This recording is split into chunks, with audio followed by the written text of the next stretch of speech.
हे बघा, भरपूर लोक फळ शेती करतात. मग त्यात कोणी आंबा लावतं, कोणी मोसंबी लावतं, कोणी चिकू लावतं. तर हे का करतात की बाबा 12 महिने त्यांना शेतीकडे लक्ष द्यायची गरज नसते किंवा कमी मजुरीमध्ये ती शेती होते. पण हिच्यात हे लोक चुकी काय करतात की आता बऱ्याच कंपन्या किंवा बरेच कन्सल्टन्स हाय डेन्सिटी किंवा अल्ट्रा हाय डेन्सिटी त्यांना लागवड करायला लावतात.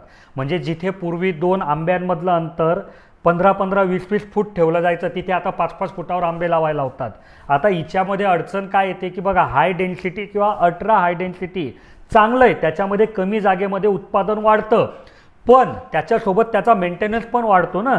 तुमच्याकडे वेळ नाही म्हणून तुम्ही फळ शेती करणार होते आणि आता इतक्या दाट पद्धतीने तुम्ही हे शेती करतायत, तर याच्यासाठी निगराणी किंवा ते प्रिकॉशन आहे ते पण तेवढं काळजीपूर्वक ठेवलं गेलं पाहिजे.